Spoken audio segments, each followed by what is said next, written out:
Ko'chmas mulk narxlari qachon tushadi? Uy olish uchun eng qulay vaqt qachon? Bu savolni bizga deyarli har kuni mijozlarimiz berishadi. Agar ko'chmas mulk bozorini va iqtisodiy jarayonlarni to'g'ri tahlil qiladigan bo'lsak, narxlar yil sayin oshib borayotganini ochiq-oydin ko'ramiz. Afsuski, yaqinda narxlar keskin tushadi degan gaplar ko'p holatda faqatgina mijozlarni kuttirib qo'yyapti xolos. Hayotiy bir misol aytaylik. Bir mijozimiz 1 yil davomida qulay fursat kutdilar. Ekspert blogerlarni narxlar tushadi degan chaqiriqlarga ishonib, 2 xonali uy olish uchun rejasini keyinga surdi. Natijada esa achinarli bo'ldi. 1 yildan so'ng u kishi jamg'argan pullari 2 xonali kvartira emas, faqat 1 xonali uyga yetdi xolos.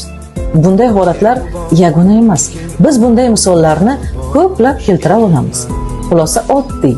Uy olish uchun eng qulay vaqt aynan siz tayyor bo'lgan paytdir.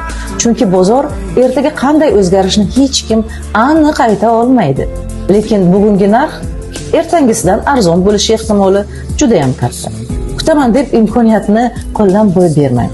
To'g'ri qaror bugun qabul qilingan qarordir. Agar siz ham uy olishni rejalashtirayotgan bo'lsangiz, murojaat qiling. Ko'chmas mulk bozorini siz uchun to'g'ri tahlil qilib beramiz.